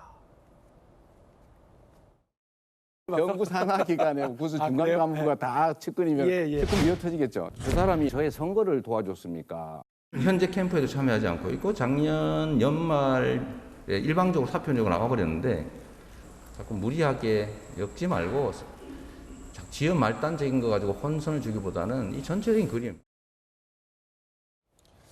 자, 선거 안 도와줬다. 그런데 유동규 전 본부장은 무슨 소리냐. 윤건영 의원도 내가 데리고 가지 않았냐. 이 만남. 이재명, 유동규, 윤건영 의원. 이 세 분의 만남. 이 장면 어떻게 보십니까, 전인규 의원은? 유동규 본부장은 일단 내가 많이 측근이다라고 이야기를 본인이 이제 살아나갈 구멍을 찾기 때문에 계속적으로 그런 주장을 하는 것 같습니다. 윤건영 의원도 친문 실세다 이런 이야기도 있기는 한데, 그래도 당연히 인사차로 대선 후보들을 전체적으로 만나는 것은 당연하다 이런 얘기를 드리고 싶고요. 근데 거기에서 유동규 본부장이 본인이 소개를 시켜줬고 모든 것을 다 했다 이렇게 얘기하기는 좀 어려운 것 같습니다. 거기서 캠프에서 실질적인 역할을 하려면 캠프에 들어왔어야 됐죠. 그리고 캠프에서 측근이었으면 우리 김용 본부장처럼 캠프에서 할 역할들이 많습니다. 근데 그런 것들은 하나도 못하고 나는 캠프에 들어가지 않았지만 이런 사람 저런 사람 소개시켜줬다. 이것 가지고 나는 그 사람이 측근이고 모두 이재명한테 다 줬다라고 이야기하는 것은 좀 신빙성이 떨어지는 내용입니다. 신빙성 떨어진다. 측근이면 캠프에 들어왔어야 됩니다. 예. 하긴 친문, 친이 이런 걸 떠나서 같은 민주당에 있으니까 대선 후보들끼리는 인사할 수도 있고 대화할 수도 있다. 윤건영 의원 같은도. 자, 전인규 의원의 주장까지 들어봤습니다. 첫 번째 이야기 전해드렸고요. 이번엔 저희들이 준비한 두 번째 이야기 시작할 텐데, 저희 채널A의 단독 취재 결과 신현영 의원이 의료원에 떠날 때, 그러니까 현장에 갔고 현장에서 의료원을 갔잖아요. 의료원에서 이제 떠날 때 직원 차를 또 이용했다. 단독 취재했습니다. 그 이야기 지금 시작합니다. 닥터카 논란. 경찰이 수사를 착수했기 때문에 논란이 국면이 좀 더 진화된 것 같습니다. 채널A의 취재 결과 현장에서 의료원을 갖고 의료원에서 떠날 때 직원 차를 이용한 건 아니냐. 함께 보시죠. 집에서 이태원 현장 갈 땐 닥터카, 이태원 현장에서 국립중앙의료원 갈 땐 장관차, 중앙의료원에서 이태원 현장에 또 갔군요. 직원차. 여권 관계자, 국립중앙의료원에 10분가량, 이번 또 10분 있었습니까? 현장에 15분, 중앙의료원에는 10분가량 머물고서 차편이 마땅치 않자 의료원 직원이 데려다 준 걸로 안다. 저희 채널A가 취재를 했습니다. 김승희 교수님, 신현영 의원은 왜 남의 차만 탈까요? 왜 택시를 안 탈까요? 그러니까 국회의원의 이런 태도 때문에 사실 사람들이 화가 나는 거거든요. 그러니까 손이 없냐 발이 없냐 이제 이런 생각이 드는 거죠. 자기가 택시를 부르거나 할 수 있잖아요. 그런데 뭐 어쩌다 한 번 정도는 호의로 남의 차를 얻어 타고 갈 수도 있지만 지금 이 모든 과정에서 한 번도 자기는 자기 스스로 차편을 구해서 어딘가로 이동한 적이 없잖아요. 자기 집에서 현장에 갈 때는 디멧의 차를 타고 갔고 또 현장에서 국립중앙의료원 갈 때는 보건복지부 장관차를 타고 갔고 또 거기서 다시 이태원 현장으로 갈 때는 병원, 국립중앙의료원 차를 또 타고 간 거잖아요.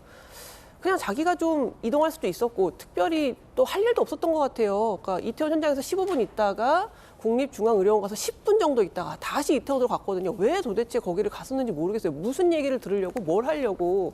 그 국립중앙의료원에 단 10분 머물기 위해서 이러한 온갖 민폐를 끼치면서 왔다 갔다 했는지 괜히 신현영 의원을 데려다주고 데려오느라고 사람들만 피곤했잖아요. 그 바쁜 와중에, 그 긴박한 와중에 참 왜 이런 어처구니 없는 바보 같은 행위를 했는지 정말 납득이 안 가고 평소에 국회의원들 뭐 민생이 중요하다, 우리 서민들의 삶이 중요하다 말만 하면 뭐합니까? 이렇게 무슨 일 터지면은 당연한 듯이 의전받고 누가 데려다주는 차만 타고 다니는데 그리고 뭐 지금 보도가 나오는 걸 보니까 그 자기 집 바로 앞에 3분 거리까지 오게 만들어서 거기서 타고 갔다라는 거거든요. 그런데 지금 계속해서 신현영 의원이 우리는 중간 지점에서 만났다라고 했거든요. 근데 명지병원이 고향에 있단 말이죠. 자기 집은 마포고 중간이면 뭐 한참 멀리까지 갔어야죠. 그 3분 거리 걷는 것도 자기가 굉장히 나서줬다. 내가 이만큼이나 나가줬다고 생각을 하는 건지 그 특권인식이 너무 불편했습니다, 사실. 예.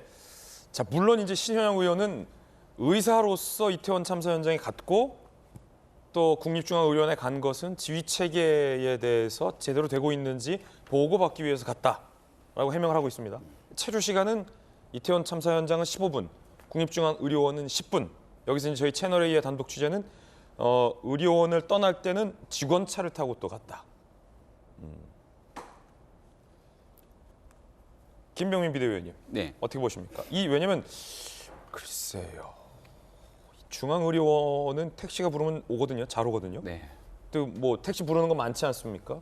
뭐 무슨 택시 많잖아요. 앱으로 해서 2분 거리, 3분 거리, 4분 거리, 5분 거리에서 금방 잡을 수 있을 텐데 왜냐면 그 국립중앙의료원에 장관 관용차를 타고 갈 때 본인이 타시느라 차관이 못 탔잖아요. 1차관이. 네. 그럼 그 1차관은 무언 죄며 신현영 의원이 이태원 참사 현장으로 택시 안 부르고 직원차 타고 가는 바람에 그 직원이 의료원 직원이 의료원에서 해야 할 일이 있을 것 아닙니까? 네. 그 의료원 직원 자기 할 일 못하고 신현영 의원 데려다 준 거 아닙니까? 현장까지. 그러니까 신현영 의원의 문제는 뭐냐면 저렇게 현장에 가서 한 일이 아무것도 없다는 거지 않습니까? 한 일이 있긴 하죠. 남편이 신현영 의원 사진 찍어준 일. 근데 저 때가 10월 29일 10시 15분, 밤 10시 15분에 처음으로 사망자가 발생합니다. 그 전에 있었던 상황에 대해서 대응 못했던 거 문제가 있고요. 10시 15분에 사망자가 발생하면서부터 골든타임이 발생하지 않습니까? 여기에 이제 사망자도 있고 부상자도 있고 부상자 중에는 중증 환자, 경증 환자 구분지면서 굉장히 복잡한 상황을 끌고 가기 위한 정부의 총력적인 노력이 필요할 때입니다. 제가 어제 뉴스를 하나 보면서 굉장히 충격적이었던 게 임시 안치소, 사망자들 이렇게 모아놓는 임시 안치소가 있었어요. 근데 그 임시 안치소에서 맥박이 뛰는 걸 발견합니다. 그래서 급하게 거기에 사망자들 중에 누군가가 살아있는 것 같아서 여기에 심폐소생을 하는 모습들이 소방의 보디캠에 그대로 찍혔다는 거예요. 신현영 의원이 저 자리에 있으면서 남의 차를 타고 다녔던 그 기간 동안 실질적으로 모든 노력을 해야 되는 사람들은 혹시라도 마지막 남은 생명이 붙어있는 사람은 없을지, 여기 구조를 어떻게 하면 좋을지, 이 일에 혼신하고 몰두해야 되는 사람들의 응급 의료 행위를 방해한 겁니다. 디맷이라는 게 명지병원뿐 아니라 모든 병원에서도 의사, 간호사, 응급구조사 팀을 이뤄갖고 신속 출동한 다음에 가보니까 아무런 할 일이 없었다가 아니라 가서 할 수 있는 많은 일들을 찾아갖고 정리를 해야 되는 거거든요. 신현영 의원이 그 차 뒤늦게 불러타갖고 갔기 때문에 또 신현영 의원이랑 같이 있기 때문에 할 일이 없다고 판단했던 것 아닙니까? 본인이 마지막 순간까지도 결국 거기에 있는 직원의 차까지 타면서 이동했던 모습을 보니까 신현영 의원은 의사라면 누구나 가져야 되는 직업으로서 생명을 살려야 되는 그런 최소한의 윤리의식 같은 게 있기는 한가 고민이 되는데요. 이 정도가 되면 이제 수차례 설명을 했습니다만 지금 있는 국정조사 특위위원 사태만으로는 부족하겠죠. 수사도 진행될 텐데 본인이 잘못한 일에 대한 일말의 책임감이 있다면 국회의원직 사퇴하고 나서 이 일에 대한 조사 받는 것이 온당하다 생각합니다. 신현영 의원이 초기에 했던 해명도 사실과 달라 논란이 커지고 있습니다.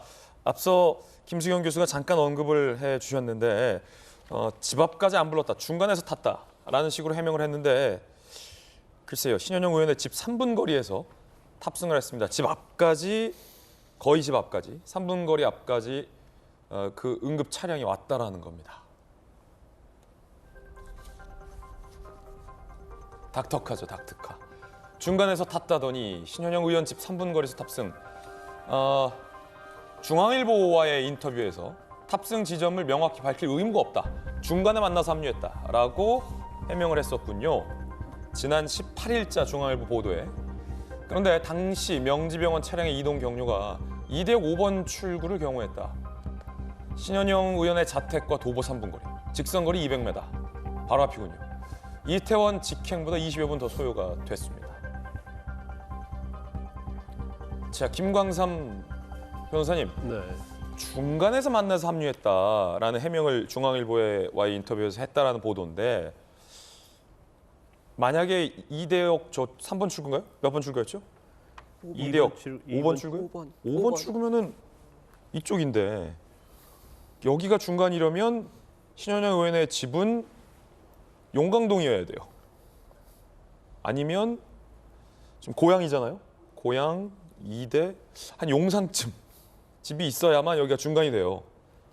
근데 신현영 의원 집이 이대역에서 가깝잖아요. 어디가 중간입니까 이게? 근데 이대 지금 저희가 지금 컴퓨터 그래픽 보고 있잖아요. 지금 이대역에서 이태원까지 굉장히 가까워요. 훨씬 가까워요. 명지병원에서 네. 이대보다. 그럼 저 차를 기다릴 필요 없이 택시 딱 잡았다면 제부터 한 10분 거리 될 거예요. 근데 그럼에도 불구하고 왜 저랬을까라는 좀 의구심이 생기고 본인은 이제 의사로 갔다는 얘기를 계속 일관되게 했잖아요. 근데 그 과정도 그렇고 그다음에 현장에 가서도 그렇고 또 현장에서 국립중앙의료원 가는 그런 행위들을 보면 그게 의사로서 가는 행위가 아니고 정치인, 근데 정치인이 정치 홍보를 위해서 갔다 이렇게 볼 수밖에 없는 상황이 계속 나오고 있잖아요. 중앙일보와의 인터뷰 내용이 만약에 사실이라면 밝힐 의무가 없다면서 중간에 만났다라는 게 신현영 의원이 저 발언을 했는지 아니면 그 방에서 누군가 했는지는 잘 모르겠으나 실제 저 발언이 있었다면 저런 문제점을 의식하고 있었다라는 거겠군요. 그러면 집 앞으로 불렀는 게 좀 꺼림직했다. 그래서 그래서 중간에서 만났다. 어디 인터뷰 보니까 예. 뭐 그 차 안에 누가 타고 있었느냐, 어디서 만났냐 그런 얘기를 하니까 설명할 의무가 없다 또 그런 얘기를 해요. 그러니까 다른 건 다 설명을 하고 곤란한 질문에 대해서 이제 설명할 의무가 없다 이렇게 얘기를 하는데 신현영 의원이 민주당 비례대표 의원이잖아요. 지금 사실 정치 입문한 지 한 3년도 좀 안 됐어요. 그러면 사실 초선으로서 정말 신선하고 참신하고 그런 역할을 하고 정치에 있어서 어떻게 보면 효수와 같은 역할을 해야 하는데 좀 정치를 좀 잘못 배웠지 않나 싶어요. 그러니까 너무나 정치적 홍보, 그다음에 이제 다음 재선을 하기 위한 그런 것들 그런 거에만 하다 보니까 저렇게 무리하게 하면서 결과에 대해서는 즉시 사과하지 않고 계속 나는 의사로서 갔다 한데 사실 뭐 닥터카를 탄 것도 아니고 또 뭐 일반 승합차를 탔다는 얘기가 나오고 있잖아요. 그럼 전체적으로 보면 의사로 갔다는 이 얘기는 다 거짓말이라는 결론에 이를 수밖에 없거든요. 이제 국조위원회에서 뭐 사퇴를 하긴 했습니다만은 예. 지금 국정조사가 사실은 본궤도에 딱 오르려고 하는 찰나에 신현영 의원의 저런 부적절한 것들, 물론 이제 법 위반도 될 수 있습니다만은 민주당 입장에서는 굉장히 난감할 것으로 보이고 제가 볼 땐 민주당이 더 이상 신영현 의원을 옹호하면 안 돼요. 이렇게 명백하게 모든 게 나타났음에도 불구하고 옹호를 하면서 마치 봉사로 간 그런 천사처럼 그렇게 유장을 하는 것은 잘못됐다 봅니다. 예, 김관선 변호사 의견이었습니다. 새로운 의혹이 제기됐습니다. 신현영 의원과 남편을 태우기 위해서 명지병원이 응급 장비가 장착돼 있는 명지병원에 있는 진짜 디맷 차량을 보낸 게 아니라 이거보다 인원수가 많은 승차할 수 있는 용량이 큰 일반 승합차에 디맷 가방만 넣어서 신현영 의원을 태우기 위해서 차량까지 바꿔보낸 건 아니냐라는 의혹이 제기됐습니다. 함께 보시죠. 중앙일보 보도 내용인데 신현영 의원 탑승한 닥터카가 5, 6인승 개조된 디맷 구급차가 아닌 9인승 일반 승합차를 명지병원이 보냈다. 사이렌도 안 달려있고 응급치료 장비도 안 달려있다. 다른 디맷 차량에는 저런 게 좀 달려있다고 해요. 구급시설 없이 디맷 가방 2개만. 참사 현장 투입된 닥터카 중 이런 9인승 일반 승합차는 명지병원만 유일했다라고 합니다. 이거 향후에 굉장히 큰 논란이 될 걸로 보이고요. 신현영 의원이 올린 닥터카 내부 사진도 한번 보시면요. 이런 의혹을 뒷받침해 줄 수 있을지 모르겠습니다만 앞에 그냥 일반 승합차처럼 보이는 장면도 나오고 있습니다. 물론 이 뒤에 이제 어떻게 돼 있는지는 조금 더 살펴봐야 될 것 같고요. 아직은 의혹 보도입니다. 김성현 교수님, 신현영 의원의 반박 중에 하나가 디맷 차량은 응급 차량이 아니다. 타도 된다라고 했는데 그게 아니라 명지병원에 진짜 디맷 차량이 있었는데 다른 병원도 다 왔는데 신현영 의원하고 남편을 태우려면 탑승 인원이 많아야 되니까 그래서 아예 디맷 차량도 못 가고 일반 승합차를 보낸 거 아니냐라는 의혹이거든요. 어떻게 보십니까? 그렇죠. 신현영 의원이 당초에 해명을 할 때 자기가 탄 건 구급차가 아니라 닥터카다라고 얘기를 했거든요. 그래서 닥터카가 뭔가 하고 봤더니 도로 위에 응급실이라고 해서 여러 가지 의료 장비들이 다 탑재돼서 의사가 그 차 안에서 여러 가지 치료를 할 수 있는 그런 장비다 이렇게 생각을 했죠. 그랬는데 지금 또 밝혀진 걸 보니까 사실 껍데기만 닥터카라고만 얘기했지 그 안에는 그냥 일반 승합차가 아니었냐라는 의혹이 제기되고 있어요. 거기에 그냥 디맷 가방 2개만 넣어서.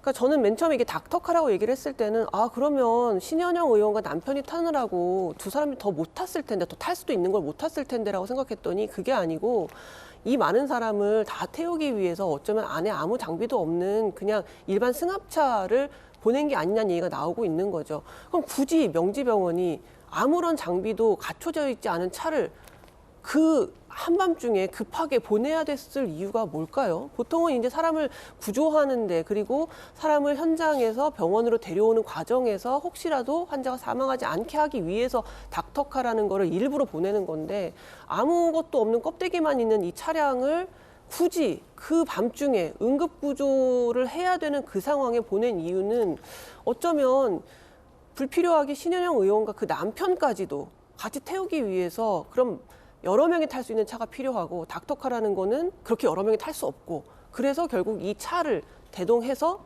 신현영 의원을 의사로 포장하기 위해서 의사로서 내가 거기 간다라는 것을 보여주기 위해서 보낸 게 아닌가라는 합리적인 의혹을 할 수밖에 없는 것이죠. 예, 물론 명지병원에 진짜 장비가 갖춰져 있는 닥터카가 있는지 없는지 좀 살펴봐야 될 것 같고 신현영 의원과 남편을 태우기 위해 일반 닥터카가 있는데 일반 승합차를 보낸 건지 의혹도 좀 명확하게 사실 규명은 확인을 해봐야 할 문제다라고 말씀드릴 수 있습니다. 아직은 의혹 보도 단계인 것 같아요. 전용기 의원님, 네. 지금 나온 게 보니까 의료원 떠날 때 직원차 타고 중간에서 탔다고 하는데 집 앞에서 타고 명지병원이 닥터카 아니고 그냥 용량 많은 승합차 내준 거 아니냐는 의혹도 나오고 어떻게 보세요? 신현영 의원을 태우려고 용량 많은 승합차 보냈다는 것은 너무 좀 과도한 억측 같습니다. 명지병원에서 이미 출발할 때 신현영 의원이 본인도 데려가달라고 이야기를 한 것 같은데 그 당시에 이태원 참사 시간에는 택시도 절대 잡히지 않는 시간이고요. 택시는 거기에 근접할 수도 없습니다. 그런 차원에서 다시 병원에서 다시 이태원 참사 현장으로 갈 때는 그 의료진도 당연히 이동을 할 거니까 아마 같이 타고 가지 않았을까 이런 생각이 드는데요. 사실 지금 신현영 의원은 결국에는 본인의 의사로서의 사명감이 있었고 그 보건복지위원으로서의 그 현장 지휘도 봤어야 됐었고 본인에서는 굉장히 선의로 이루어진 내용들인데 마치 신현영 의원이 그 현장에 가면서 구조활동이 전혀 이루어지지 않은 것처럼 사실 덮어씌우기를 하고 있다 이렇게밖에 보이지 않습니다. 그런데 신현영 의원이 현장에 갔을 때는 2시간 뒤에요.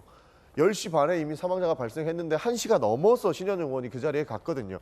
그러니까 의료진이 부족하다고 해서 어떻게든 의료진을 많이 모으려고 했던 명지병원의 입장도 있을 것이고 본인도 의사로서의 사명감을 가지고 나도 현장에서 혹시나 도움이 되지 않을까 하는 그 선의로 이제 신현영 의원이 갔던 건데 거기에서 부적절한 부분이 있다면 왜 굳이 닥터카를 이용했을까에 대한 그거 하나예요. 근데 마치 신현영 의원이 이 참사의 모든 책임자인 양 더 이상 신현영 의원을 비호할 수 없다 이렇게 얘기하는 것은 좀 더 과도한 것 같고요. 사실 150명이 죽고 나서 아무도 지금 책임을 안 지고 있습니다. 우리는 신현영 의원이 닥터카 탔던 것 때문에 민주당에서 비호하면 안 된다고 이야기를 하는데 그 책임을 지고 있는 이상민 장관 아무런 이해 없고요. 사과는 했다는데 책임 아무것도 지고 있지 않고 총리는 또 책임 안 지고 있습니다. 심지어는 이태원 참사 현장 가가지고 무단횡단까지 하고 있어요.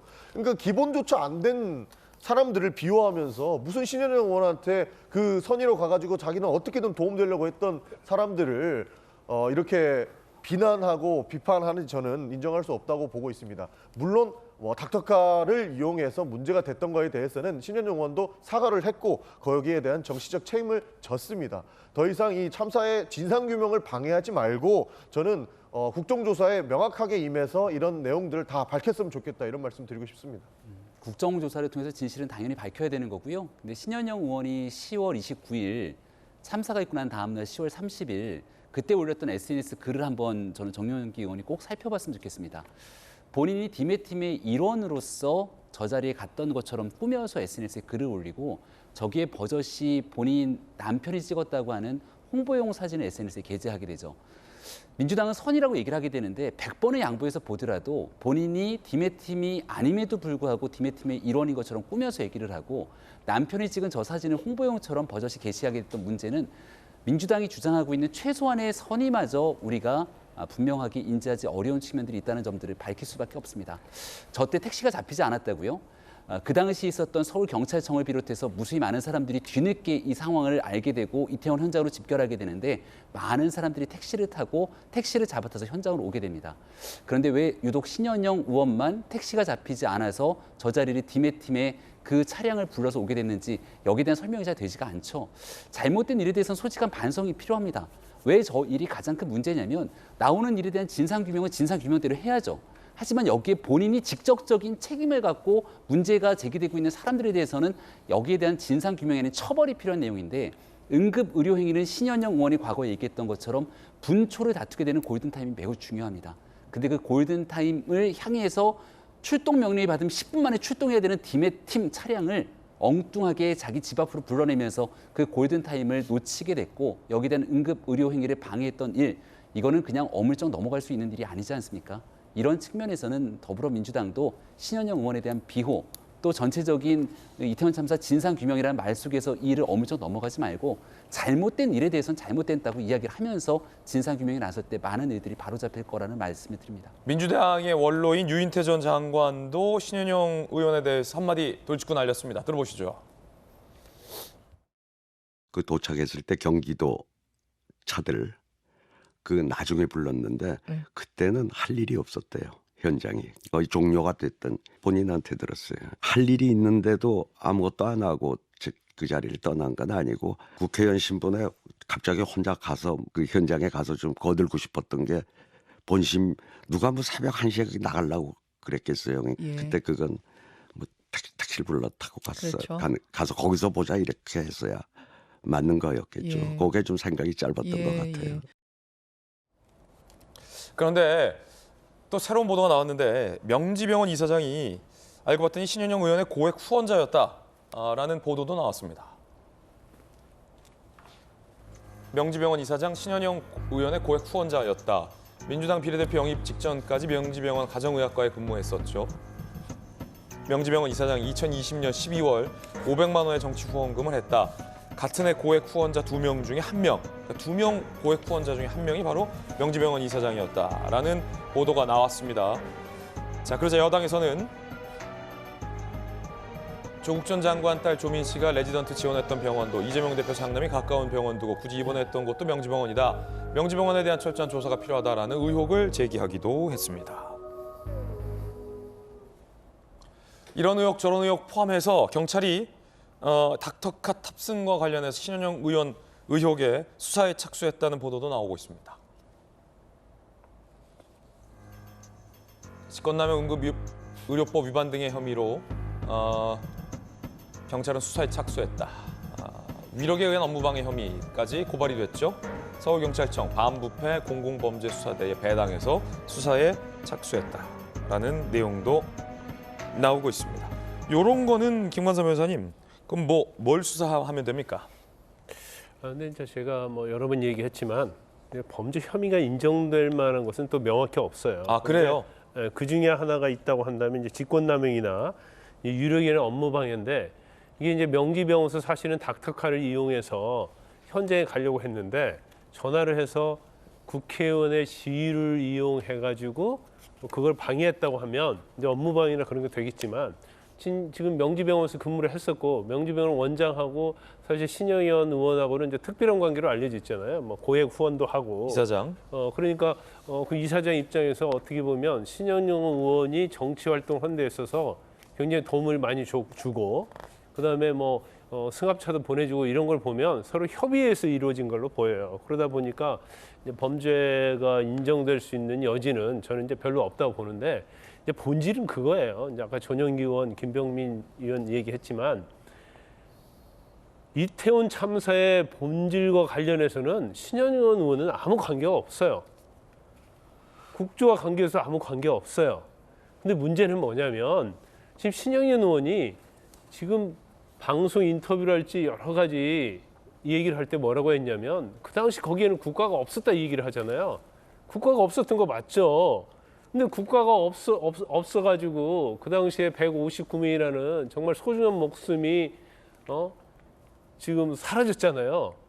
근데 그렇게 비판해놓고 그런 사태를 자기의 정치적 이득을 위해서 이용한 것이 잘못됐다는 거죠.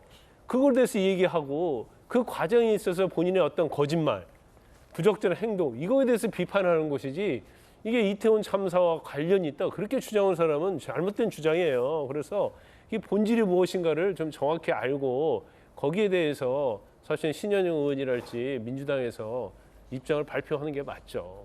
김관삼 변호사님 의견까지 들어봤습니다. 이번엔 저희가 준비한 다음 순서입니다. 뜨거운 소식 2가지 선정을 해봤습니다. 한번 첫 번째 소식부터 함께 보시죠. 모처럼 여야가 기분 좋게 예산안에 대해서 잠정 합의를 했습니다. 두 원내대표가 협상을 잘한 것 같아요. 함께 보시죠.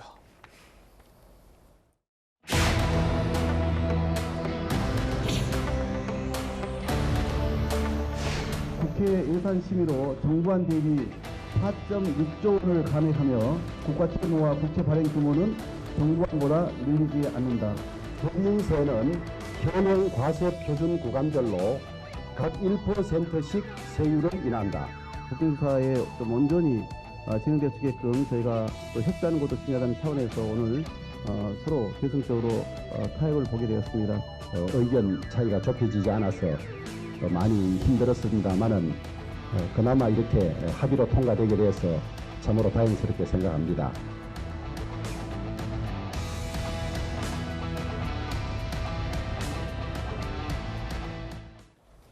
자, 그렇다면은 어떻게 예산안 잠정 합의가 이루어질 수 있었을까? 그 비하인드 스토리가 오늘 여러 매체 보도가 되고 있는데 함께 보시죠. 사실 예산안 몇 가지 항목을 두고 좁혀지지 않을 것처럼 이견차가 있었습니다. 김준표 의장이 두 원내대표를 여러 차례 불러서 합의를 시도해 봤는데 이게 잘 안 됐단 말이에요. 그런데 그제 오전 김진표 국회의장이 일단 한덕수 총리 등 정부 측 인사와 긴밀히 연락을 합니다. 여야 잠정 합의안 들고 한 총리가 대통령실을 찾았고 추경호 부총리는 국회에 머물며 주호영, 박홍근 두 원내대표를 설득했다. 이 투트랙, 쓰리트랙이 가동됐다는 거죠. 일단 의장께서 굉장히 바빴고 잘했고 총리와 부총리, 정부에서도 원내대표 설득에 들어갔다. 결국 주호영, 박홍근 두 원내대표가 비공개 회동을 어제 오후에 했고 극적인 합의를 이뤘습니다. 오후 5시 15분에 합의문을 발표하기에 이르렀습니다. 모처럼 여야가 잘했어요. 오늘 뭐 여야를 대표해서 김병민 비대위원과 또 전영기 의원 나오고 계시지만 잘했어요. 잘한 것도 잘했다고 해야 돼요. 왜냐하면 이게 그러면 안 되는데 꼭 예산안 12월 29일, 12월 30일 자정 1월 1일 안 넘어갈 때 꼭 그때 하고서 기자들 밤새고 막 그랬거든요. 근데 지금 23일에 타결 소식, 잠정 합의 들어온 거 보면 그래도 뭐 원만하게 잘했다. 이런 평가가 좀 나옵니다. 두 분 어떻게 보십니까? 네, 뭐 주호영 원내대표 그리고 박홍근 원내대표 간에 깊이 있는 논의들을 수차례 거쳐왔고 핵심적인 마지막까지 쟁점이었던 법인세 인하가 정부는 3% 인하를 주장했지만 민주당은 안 된다고 얘기를 하지 않았습니까? 의장이 했던 중재안이 1%였는데 이것만으로 효과가 없죠. 대신 최고소득 구간이 아닌 모든 소득 구간에 1%씩 인하를 적용하게 되면 그 총액의 측면에서는 그만큼의 감세 효과들이 나타난다는 점에 서로 어느 정도 합의를 봤던 것 같고 경찰국에 관련된 예산 또 법무부의 인사정보관리단 예산이 마지막까지 쟁점이었는데 민주당은 이거 예비비를 쓰라고 하니까 정부 입장에서는 대통령의 인사조직을 인정하지 않는 거 아니냐 이렇게 맞섰거든요. 일정 부분 감액할 부분은 또 감액시키면서 추후에 더 논의할 수 있는 여지들을 열어놨던 것 같습니다.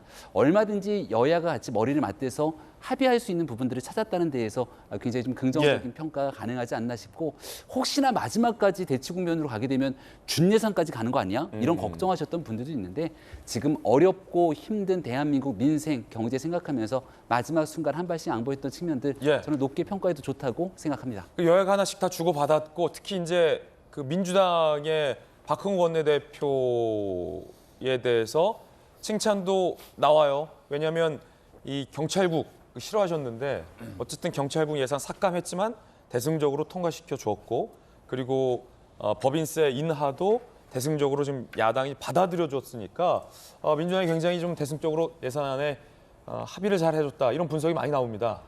주호영 원내대표와 박홍근 원내대표가 마지막까지 굉장히 많은 만남을 이어갔었습니다. 만나는 게 중요해요. 그러니까 주말도 없었고 굉장히 많은 만남을 통해서 어떻게든 우리가 합의를 이끌어내서 예산을 통과시키고자 했던 노력들이 지금 아마 묻어나오지 않았을까 싶은데요.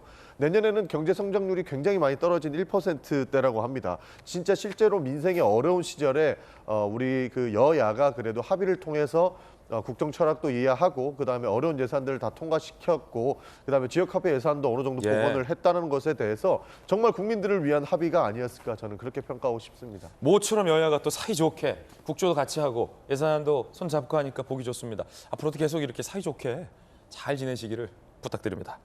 자, 뜨거운 소식 함께하고 있는데요. 두 번째 소식 살펴보겠습니다. 권익위가 조국 전 장관의 딸 조민 씨의 7개 스펙은 모두 허위다라고 매우 구체적으로 반박을 했다는 보도입니다. 부산대 입학 취소 처분은 부당하다라며 행정심판 제기, 권익위가 8개월 심사를 거쳐서 기각을 했습니다. 권익위 재결서, 동양대 표창장 교수들이 일치에 동의한 상장이다라고 조민 씨는 주장을 했지만 권익위가 인턴 등 경력 모두 허위다, 표창장 모친이 위조했다는 내용의 유죄 판결이 확정됐다라고 반박을 했습니다. 자, 입학 원서 하자 있어도 입시에 영향 거의 없었다라고 조민 씨가 주장을 하자 권익위가 합격에 영향 안 미쳐도 입학 시험 공정성 해야 할 부정행위, 합격 무효 사유다라고 반박을 했고요. 조민 씨가 허위 경력 경고한 부산대 지원자 유의사항 법적 구속력 없다라고 하자 뭔 소리 법적 효력 있다라고 또 권익위가 반박을 했다라고 합니다. 권익위가 말이죠, 김소영 교수님. 근데 이건 권익위가 잘했다기보다도 아니, 대법원에서 이미 정경심 씨가 유죄를 받았잖아요. 동양대 총장 표창장이 위조됐다. 유죄가 나왔는데 권익위가 걷다 대고 유죄, 위조 아니다. 이러면 안 되니까 뭐 이건 당연한 거 아닙니까, 권익위가? 저는 오히려 이 심사에 8개월이나 걸렸다는 게 좀 신기할 그렇죠. 정도였어요. 오히려 그게 더 늦었다. 이 행정심판을 제기한 게 부산대에서 입학 취소를 내리자마자 이제 조민 씨가 행정심판을 신청을 했거든요. 행정심판은 소송하고는 달라서 그러니까 그 법원 전 단계라고 할 수가 있겠습니다. 그런데 권익위에서 8개월 동안 이걸 들여다본 거죠. 물론 꼼꼼하게 보느라고 그랬을 수도 있고 모든 그 주장에 대해서 조목조목 반박하기 위해서 공을 들였을 수도 있긴 하지만 대법원에서 어쨌든 그 모든 7대 스펙이 허위였다라고 확정 판결을 받았는데 더 뭐 반박할 뭐 어떤 이유를 찾아야 될 이유가 없잖아요. 사실 법원이 어떻게 보면 다 판결을 내려준 거잖아요. 조민 씨 같은 경우에 물론 본인이 행사할 수 있는 모든 권리를 다 행사하는 거는 뭐 개인의 권리이기 때문에 그럴 수 있습니다. 소송도 해보고 심판도 걸어보고 뭐 학교 측에다도 뭐 이의를 제기하고 할 수는 있는 것 같아요. 그런데 좀 본인이 거쳐갔던 모든 기관들에게 너무 많은 폐를 끼치고 있다. 사실 지금 보건복지부도 의사면허를 아직 취소를 못하고 있거든요. 결국 그 행정소송 심판의 결과가 나와야 그 뒤에 이제 취소를 하겠다라는 입장이기 때문에 지금 이미 대법에서 이렇게 모든 스펙이 허위였다라는 판결이 나온 지 한참 됐는데도 모든 기관들이 다 이걸 들여다보는 식의 행정력 낭비를 너무 많이 시키고 있다는 전 생각이 들어요. 그래서 대법에서도 그렇게 판결이 나왔다면 이쯤에서는 아무리 개인의 권리가 있다 하더라도 수긍하고 받아들이는 것이 여러 가지 기관의 폐도 끼치지 않고 행정력도 낭비되지 않는 길이 아닐까 저는 그렇게 생각이 듭니다. 김관섭 변호사님, 제가 그게 궁금한데 부산대 입학이 취소됐잖아요. 네. 부산 의학전문대죠. 네네네. 근데 그 앞 단계가 이제 자격이 취소됐는데 의사 면허는 지금 또 계속 유지가 되잖아요. 그래서 꼭 뭐 의사 면허를 박탈하라, 하지 말라 이런 게 아니라 그 결론은 언제 나요? 그러니까 제가 볼 때는 대법원에서 일단 유죄 판결 나왔잖아요. 예. 그러면 사실 입학에 대해서 영향을 미쳤고 당연히 입학 취소된 건 맞는데 보건복지부에서는 규정이 있는가 봐요. 그래서 행정소송 같은 걸 제기해서 결과 나오면 그때 의사 면허가 취소되는 그런 걸로 보이는데 근데 참 조국 전 장관이 그래도 어떻든 간에 뭐 현직 법조인 출신은 아니지만 형법 교수 출신이잖아요. 교수고. 그러면 이거 변호사들하고 상의해보면 권익위를 가든 행정심판을 하든 행정소송을 하든 이길 가능성이 거의 제로예요. 그럼에도 불구하고 왜 이런 소송을 제기하는지 좀 굉장히 의아한 측면이 좀 있거든요. 그래서 아직 결과는 안 나왔지만 오히려 의사 면허도 취소되려면 빨리 취소되는 게 낫죠.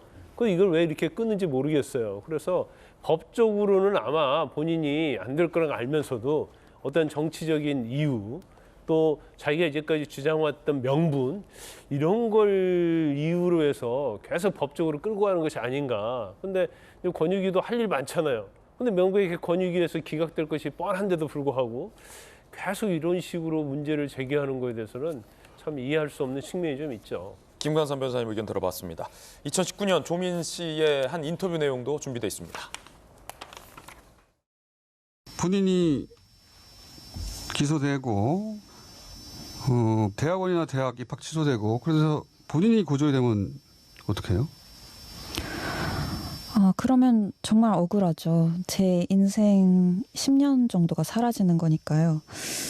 근데 저는 고졸돼도 상관없다고 생각하고 있습니다. 시험은 다시 치면 되고 30에 의사가 못 되면 40에 되면 된다고 생각합니다. 그리고 의사가 못 된다 하더라도 제가 이 사회에서 다른 일을 할 수 있다고도 생각을 하고 있고요. 본인이 정말 고졸이 돼도 상관이 없어요?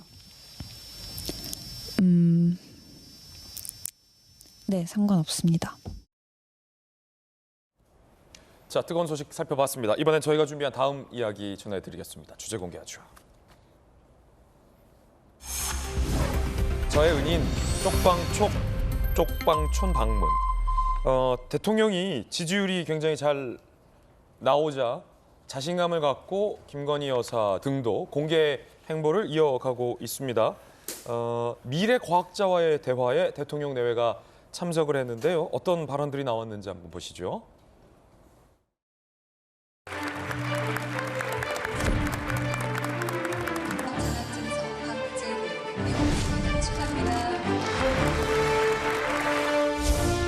대통령이 할 수 있는 일 중에 우리나라의 과학 인재들을 이렇게 만나서 여러분을 격려할 수 있다는 것이 아마 가장 보람된 일이 아닌가.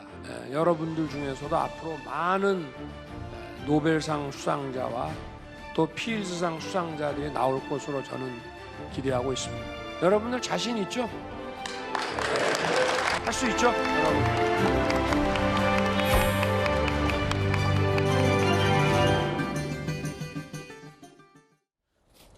사실 김건희 여사가 이 공개적인 행보를 실시간으로 공개하는 걸 자제해 왔는데 어제 남대문 쪽방촌을 방문했습니다. 봉사활동을 했는데 국정 자신감에서 나온 공개 행보다라는 분석이 오늘 종합신문에 많습니다. 그 현장으로 가보시죠. 우리 이웃이 어려움을 겪고 있는 이웃들에게 따스한 온기를 나눠주시려고 봉사해 주시는 것에 대해서 깊이 감사드리고 이제 이것들이 계속 우리 사회에 계속 영향력 있게 전달될 수 있도록 다 함께 노력해 주셨으면 감사하겠습니다.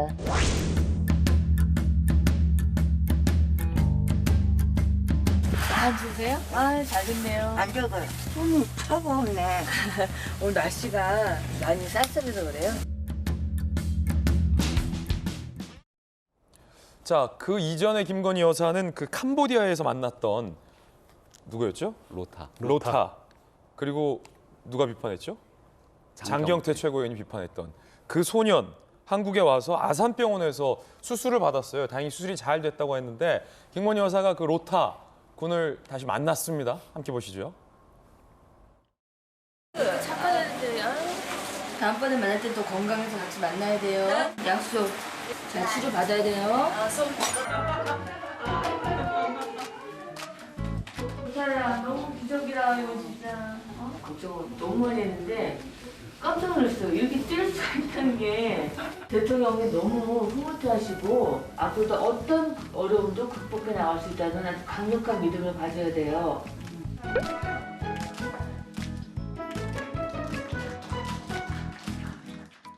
자, 이 심장병이었죠. 캄보디아 소년 아산병원에서 수술 치료 잘 받고 김건희 여사와 재회를 했습니다. 김건희 여사가 무척이나 뭉클해했다라고 합니다. 방금 장면 보셨는데요. 회복한 모습 보니 너무 기쁘다. 다시 건강 되찾아 만나자는 약속이 이루어졌다.